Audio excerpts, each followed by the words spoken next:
Hello everybody and welcome to the Filipino Freethinkers podcast. It's also a video, and this is another conversation for a cause, this time with Darrel Ray. He's a writer, he's a speaker, and he's the author of this book, The God Virus, which he has actually signed for us. I don't know if you remember this.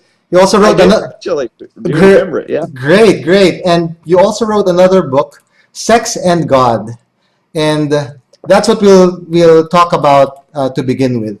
So I've been speaking to a lot of people. There you go. I would like to have a signed copy of that someday as well. So good. Make that happen. Yeah. I've been speaking to a lot of skeptics, a lot of atheists and free thinkers, and they've been telling me different ways to convince people to leave religion or to question religion. But a lot of people have said that what you have written in your most recent book on Sex and God is the best incentive for people to leave religion. And can you tell us about why you think that is? Well, that's nice to hear that other people are saying that. I guess I don't know that I would even agree with that. I think it's a good incentive. I'm not sure it's the only or even the best. Well, I mean, what is more basic than human sexuality? What's more basic than how your own body functions, how your own mind functions with respect to your sexuality? Every cell in your body is a sexual component. It all has an XY or 2X chromosomes in it, among all the other things. So to deny that, which most religions do, and try to put everybody into a one-size-fits-all is cruel to humanity. And all I'm trying to say is let's find out what true human sexuality is, not what Christian sexuality or Catholic sexuality or Buddhist sexuality or Muslim sexuality. Let's find out what it is for us. And it's different. It's different for every human being on this planet. There's no two human beings that are identical in their sexuality. It's like a fingerprint. And that's what I try to explain in the book, is how sexuality develops and how it is like a fingerprint. It is unique for every human being. I mean, obviously there's similarities between different human beings, but you as a human being and a sexual human being that's for you to discover in a lifetime, and it's not for some church to tell you what to be or what to do. So is that a partial answer to your question? Yeah, it partially answers that, but the headline that most people get out of this, or the main takeaway, is that when you leave religion, to the extent that you were conservative about sex especially, you tend to enjoy sex more when you become secular or when you leave religion. So that's I think what people are remembering from all of this, and it's very exciting, and you explain it quite well in your book. So you said that also relates to the research that we did. I'm not sure if you're familiar with that, but the research we did a couple of years ago showed that when people leave religion, their sex life gets better because they have less guilt about it. Not because they're doing anything different, but because they are doing the same things, but they're enjoying them without the guilt. Guilt-free. Religion lays over that. So you say that religion distorts sexuality. That's actually part of the title of the book. So before religion distorted sexuality, what was human sexuality like in those cultures that you have studied? Well, I actually tried to look at a wide range of cultures, hunter-gatherer societies, early herding societies, and even some of the archaeological, anthropological stuff that went into our species. And what I found, and what any anthropologist worth his salt would tell you, is that human sexuality, there's a wide range of human sexuality, but it's not what we would think of in our current culture. In our current culture, so dominated by Christianity and Islam and Buddhism and Hinduism, I'm talking world culture, not just your local culture, these gigantic religious institutions have really taken over what it means to be sexual.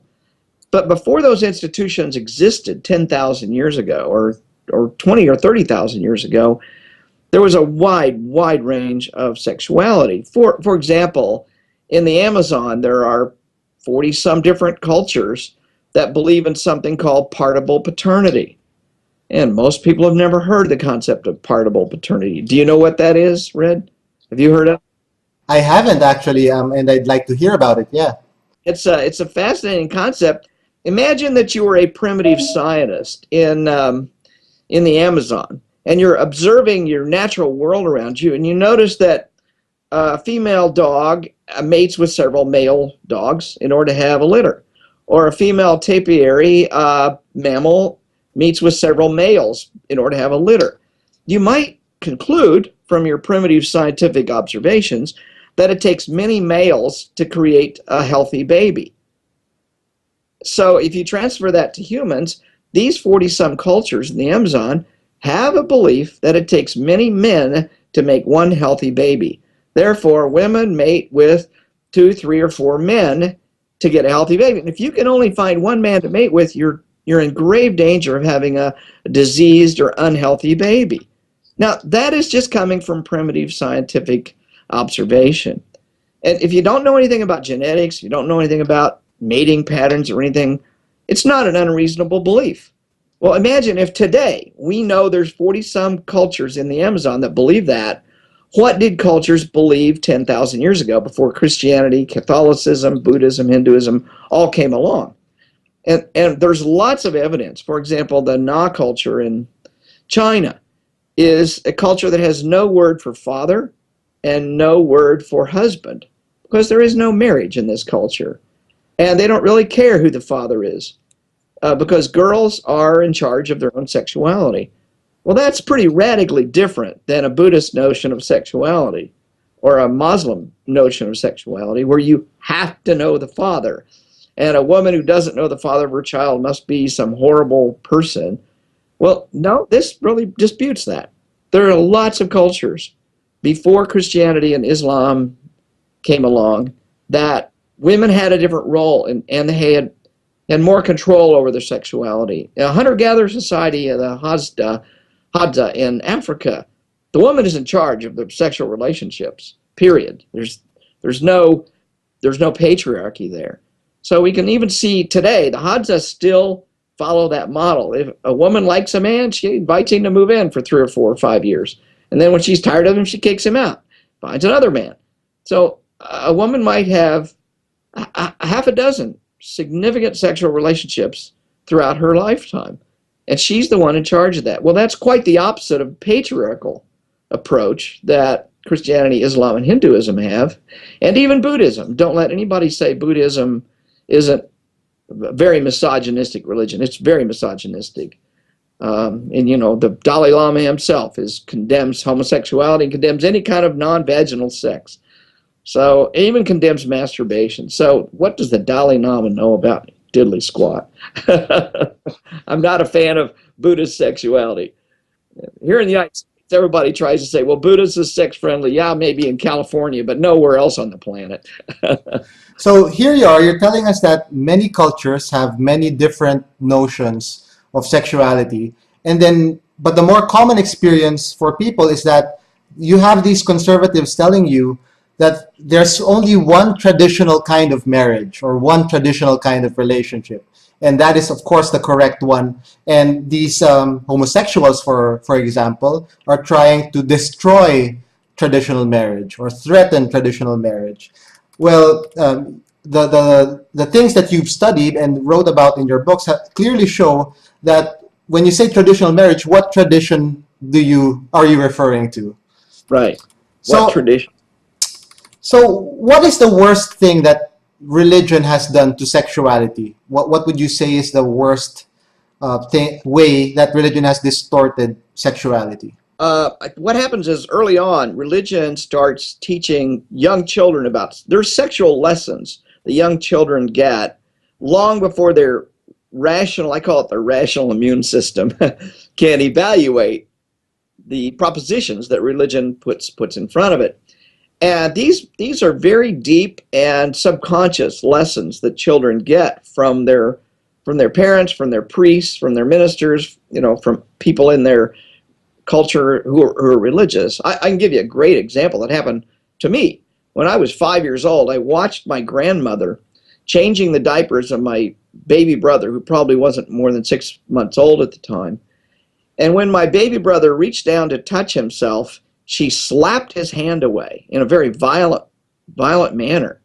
Well, of course, my 6-year-old baby brother probably doesn't remember this, but I saw it, and it had a lasting impression on me.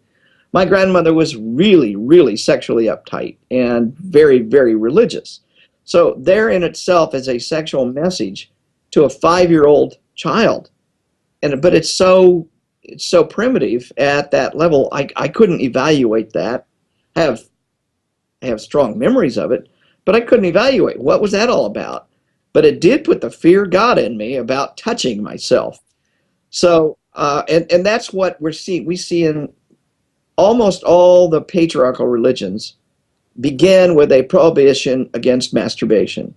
And that's where, and I like to say, you're the first sex partner you will ever have, and you're probably the last sex partner you might ever have. So learning to be comfortable with your own body, enjoying your own body, independent of a sex partner, is a very important component. And yet, the religion begins by condemning that very act. The most basic sexual act you'll ever do is masturbation. And that's what religions like to condemn. Every major religion does it. So, and the irony, at least within the Christian religion, is male masturbation is condemned, but the Christian religion doesn't even talk about female masturbation. And yet we know females probably masturbate almost as much as males do. At least 70 to 80% of all females masturbate at some point in their life. So that's kind of ironic that women are given a free pass.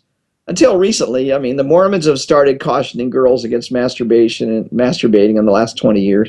But even before that, Mormons didn't even acknowledge that women masturbated. So, yeah, I think that's number one, is religions condemn the most basic form of sexuality. And then it goes downhill from there, because they tell you, you can't have sex.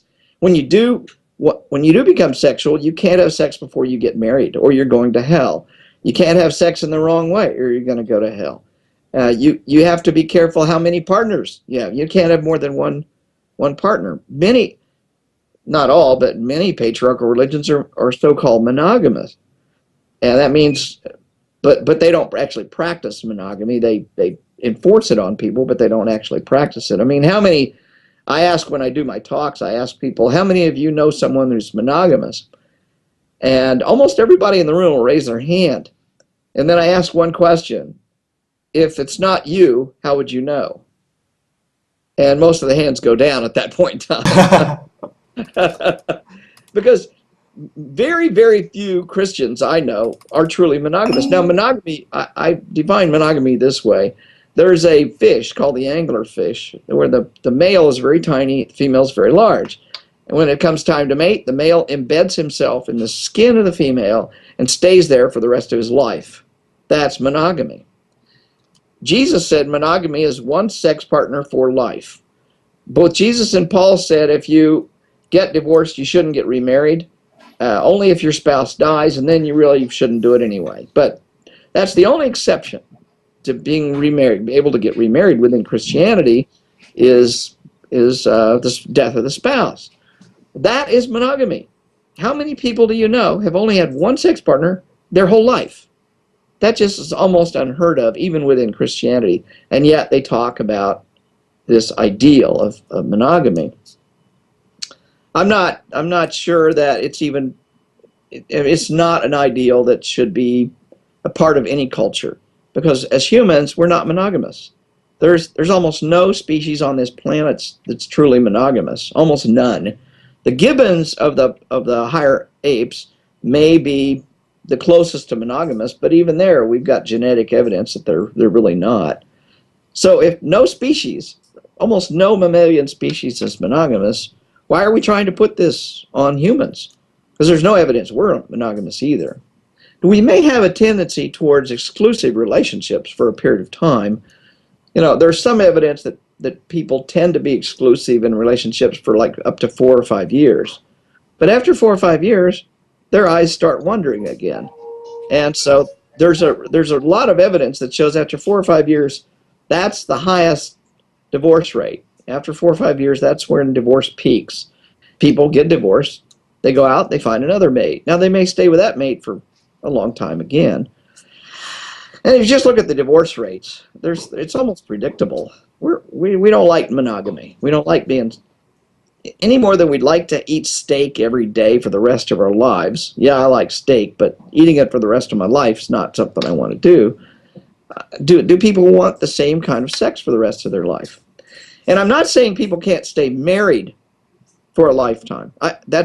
I'm happy if they do that. But I think we need to be more refined. We need to be more sophisticated. And we need to recognize that there's really two kinds of monogamy. There's sexual monogamy and there's social monogamy. Sexual monogamy is what Jesus talks about, one partner for life. But it's much more realistic to have social monogamy. That means you stay with the person maybe for the rest of your life, but you don't just have them as your only sex partner for the rest of your life. And humans are really socially monogamous more than we're sexually monogamous. There's a good book written, one of the better books on sexuality written about 10 years ago, called The Myth of Monogamy. And they look, Barash and Lipton look at a wide range of species. And there's lots of birds that are supposedly monogamous. And what they find is, once you look at the genetics, there's almost no birds that are truly monogamous. They're socially monogamous, but they're not sexually monogamous. So I think that's a more sophisticated way to look at human sexuality. And within that, we can define what we want. Any two people who are in a relationship can make the decision about how they want that relationship to work itself out. I've been polyamorous for 15 years, and I love it. It's great. I have a very, very profoundly deep relationship with one woman, and she and I have really love each other a lot. But that doesn't preclude outside relationships. And we're very open about that. And we think the worst thing that people do in relationships is they cheat.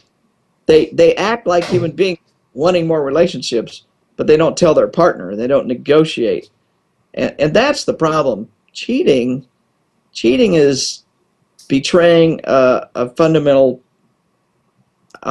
relationship, I think, fundamental trust in a relationship. And I really detest the notion of cheating. But yet I know humans are going to do it because they don't negotiate or renegotiate their relationships.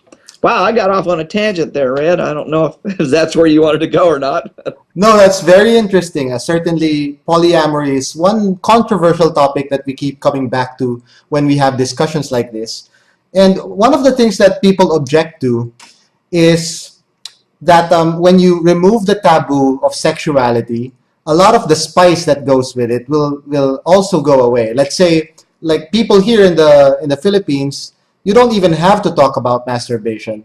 When parents see their kids seeing a naked body, they will cover the eyes. They will ask them to step outside the room, and they'll call them back when the part of the movie where the sex scene is already over. So that's how it is. It happened to me. So if people are used to seeing naked bodies and sexuality becomes so progressive and sex positivity is already the norm, then some skeptics of the sex positive culture that you are for, and I am for, it says that the spice will be gone. Like we will see someone naked, and it won't interest us so much anymore because the taboo is gone, and it just adds more spice. What's your response to this? Humans have no trouble creating spice. We are such a curious species. We want variety. We love variety.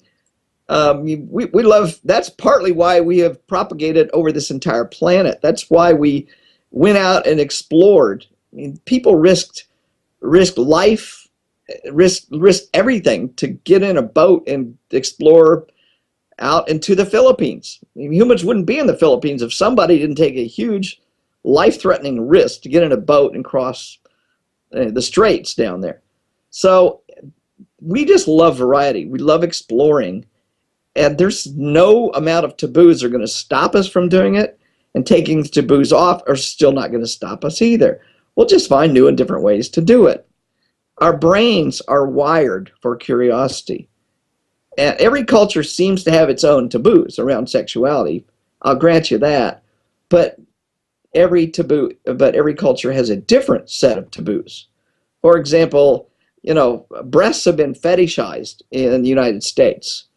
Showing your breasts is the most sexual thing you can do. Well, there's lots of cultures where a bare breast in Africa or some of the Polynesian islands is just no big thing. So, yeah, we've fetishized that, and that makes it exciting for in the United States or in other Western cultures. But it's not a big deal in Polynesia. It's not a big deal wasn't a big deal in southern India 300 or 400 years ago, before Islam came in and fetishized it there too. So I'm not too worried about it. I think humans are going to find ways to have lots of good sex. I mean, the species didn't stop propagating just because of sex positivity. In fact, the more sex positive we are, well, there's some evidence that sex positivity reduces the number of births. I agree. Which is a good thing. We got too many people on this planet already. So now that's a problem for the religions, though. Yes. Because religions want high birth rates because we can propagate our God virus, as you know. Which we will talk about in a bit, actually. Oh, okay. Good. Yeah, so you talked about polyamory, and when you explain that to people, it's not so hard, in my experience, to get them to understand it. Because as you said, a lot of them want it. It's just the social taboo that keeps them from doing it. But what do you think of, say, incest between two consenting adults? Well, that's a tough one, because two consenting adults is the key phrase. I just have a hard time condemning it. I think it's not a good idea reproductively at all. I mean, there was recently a discovery. You read about the discovery of that incestual family and, the horrible birth defects that come from it. So, yeah, it's not a good idea. I think incest. But what if reproduction is out of the picture? Well, I'm not going to condemn it, but I'm not a fan of it, put it that way. I think the problem is consent, and there's too many issues around power differentials, within families, and so it blurs the lines of consent. In my own profession, I'm a psychologist. There's almost no exceptions. You may not have sex with your patients.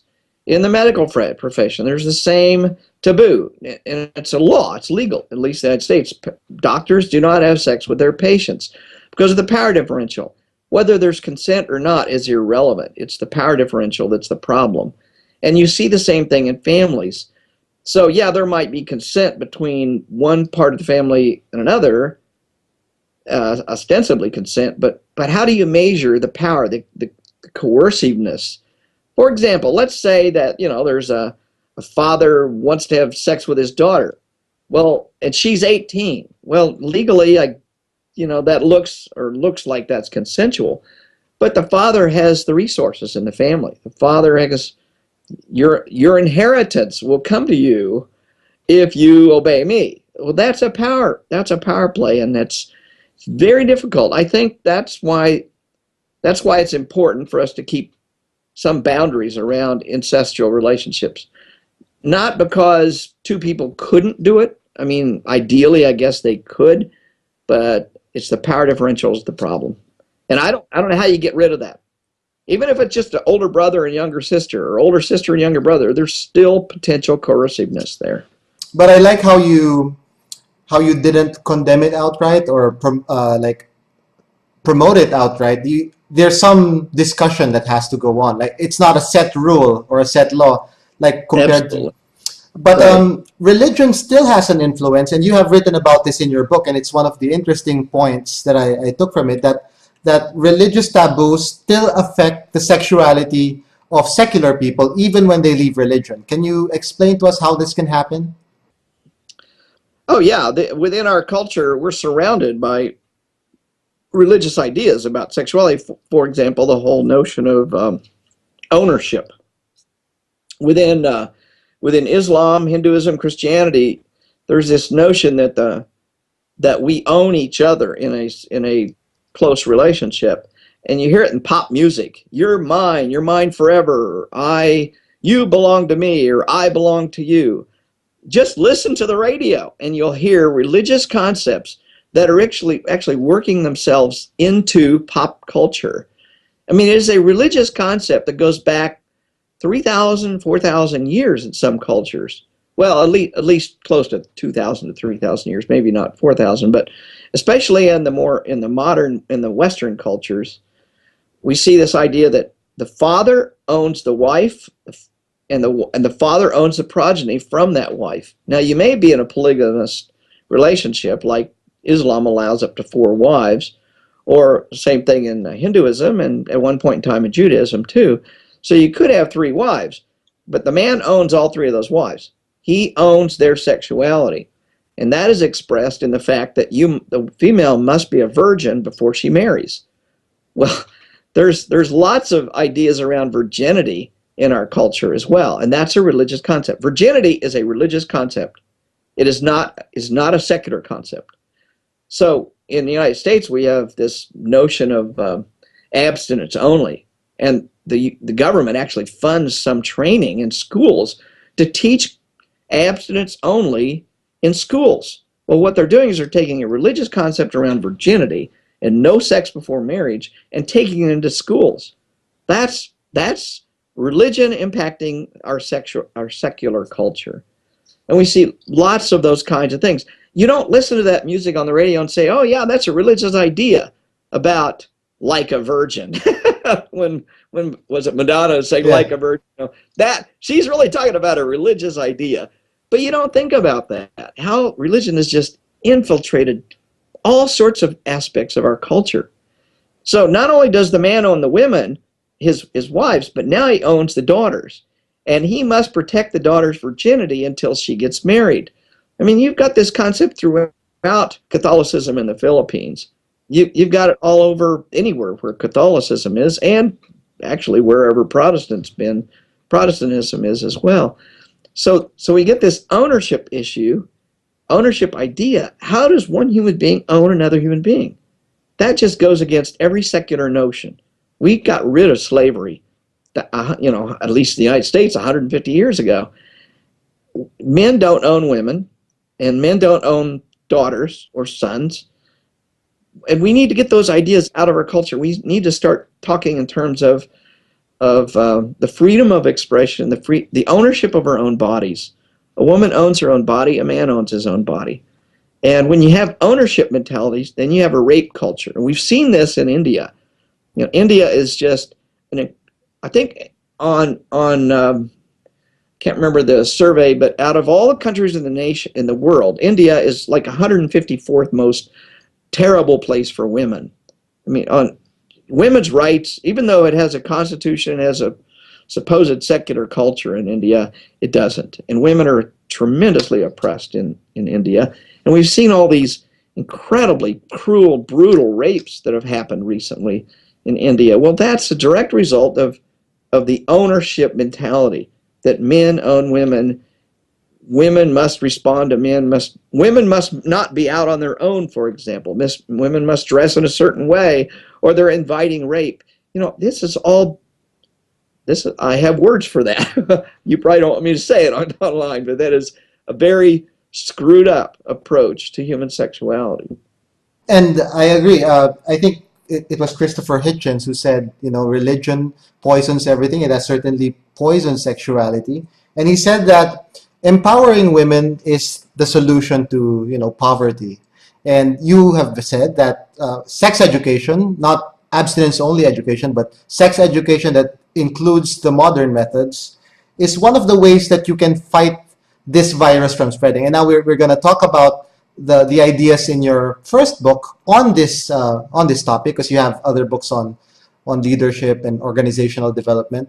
So let's talk about the God virus. What is the God virus? Well, it's actually based upon Richard Dawkins' earlier notion of viruses of the mind. I read his essay. It's about, I think he wrote the essay back in 1989, so it's been around a while.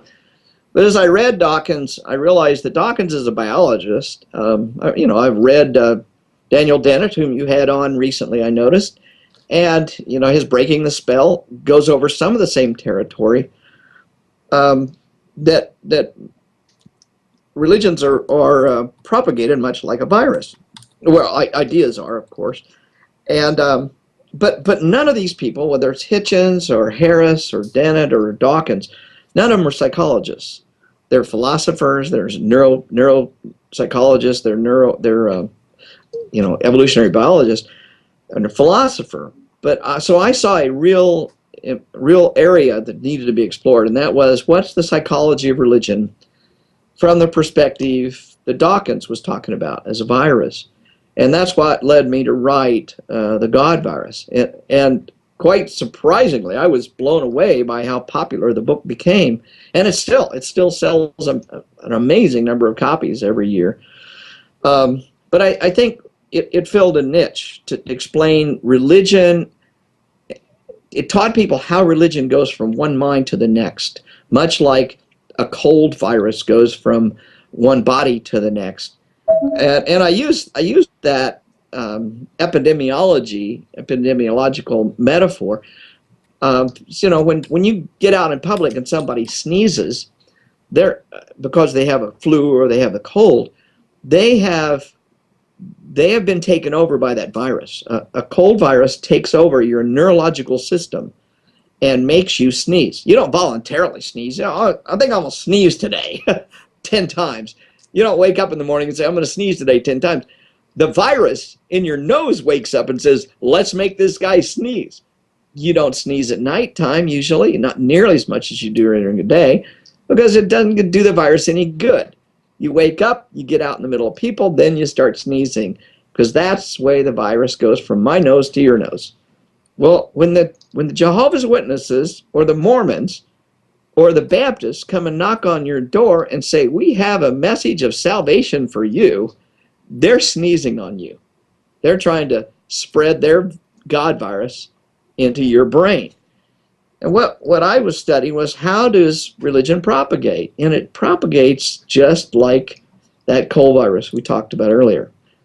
But we have to find ways to get into your head. You're raised in a predominantly Catholic society. I'm going to make that assumption. Yes, that is correct. Yeah, and so if a Hindu came knocking on your door, say, we want to give you the enlightenment of Shiva, you would have the ability to resist that message. In fact, even a Jehovah's Witness knocking on your door, you've got those in the Philippines, I know, you would probably be able to resist that, because the Catholic virus, the Catholic God virus, gives you the antibodies, if you will, to resist other religions getting into your head. What a religion wants to do is get in your head and then get into the next person's head. That's its goal, just like the virus. Now, when I say the word want, I use the word want, I don't mean intentionality in that the virus wakes up one day and says, I need to get next head. That's just the way biology works. That's the way pathogens work. That's the way viruses and parasites work. So religion is like a parasite. I could have actually called the book The God Parasite, or The God Fungus, as opposed to the God Virus, because they all work in similar ways. But the metaphor seems to work no matter how you do it. Okay.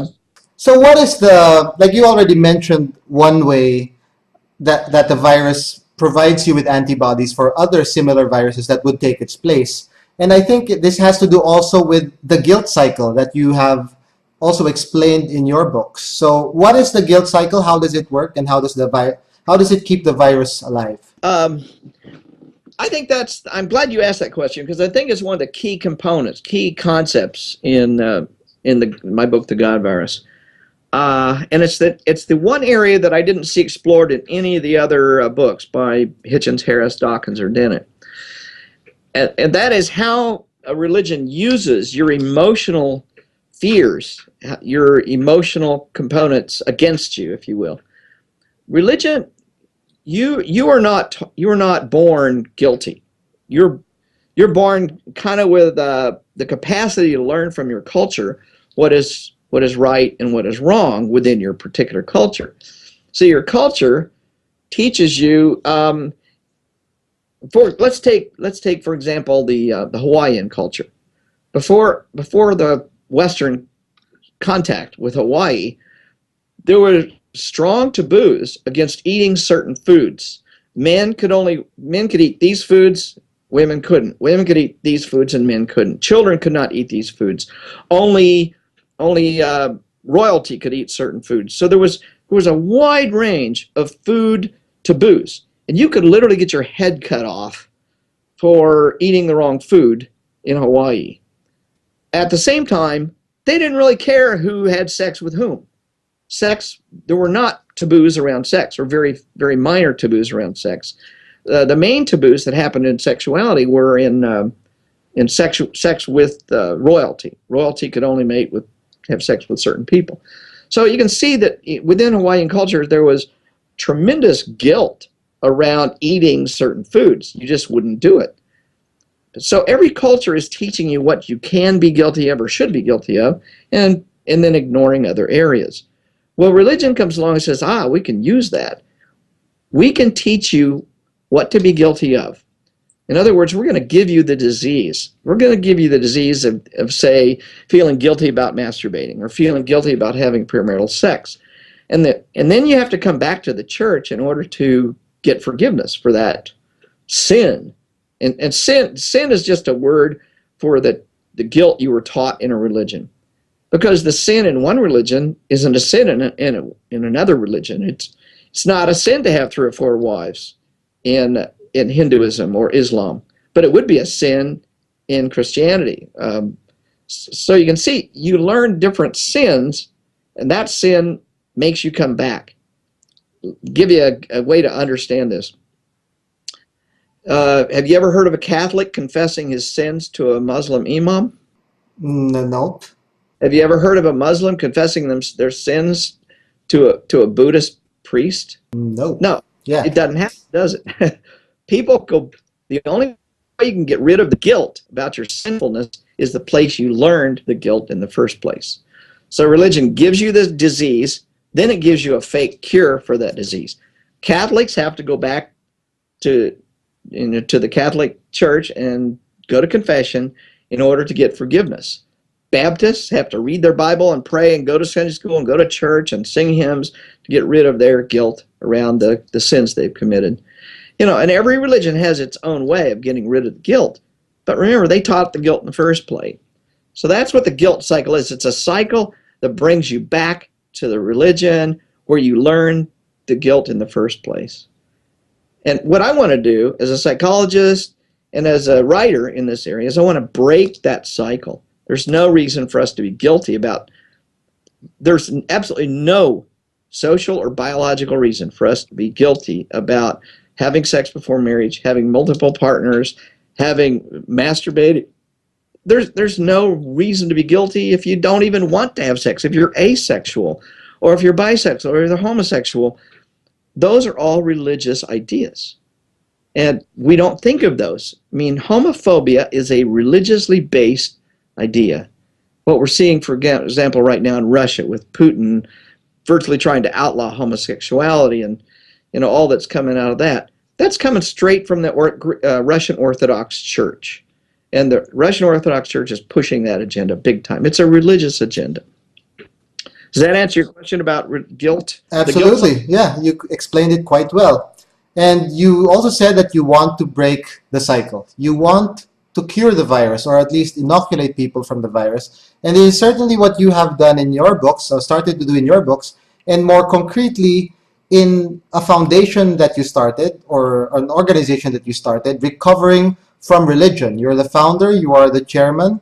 And what do you do at the Recovering from Religion? Well, I started Recovering from Religion almost 5 years ago. Immediately after the God virus came out, I got just inundated with requests from people. Help me. I need to get out of this religion, or I just got out. I need somebody to talk to. And there was nowhere for those kind of people to go.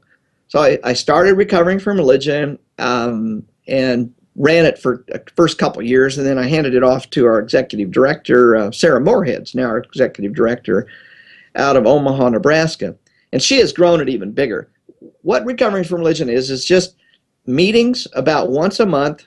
People come together to talk about issues related to leaving religion. Example, ex-Mormons have tremendous problems getting out of the Mormon religion and reconnecting with other people.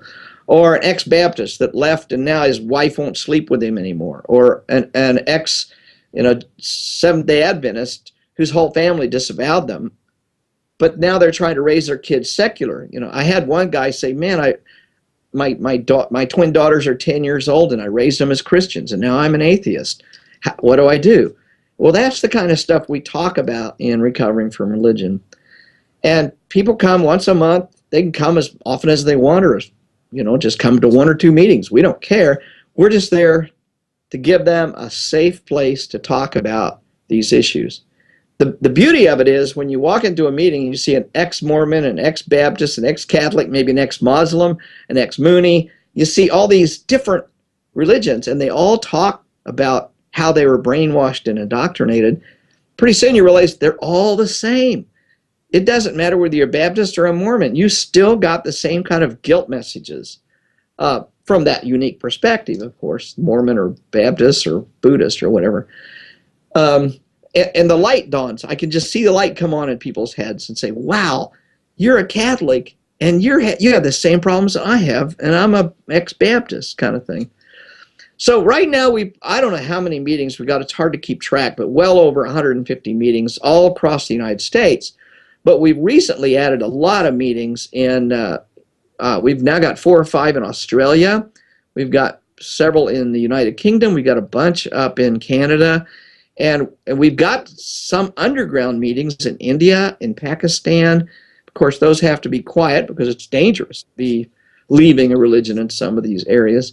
I don't know that we've got any in the Philippines, but we would welcome anybody that wants to start recovering from religion in the Philippines. We will help them as much as we can. We have a whole team of people.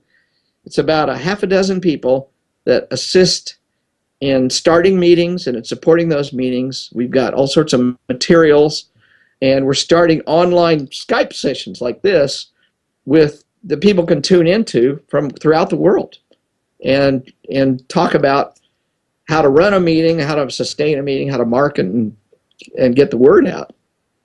Because right now, people across the planet are leaving religion in droves.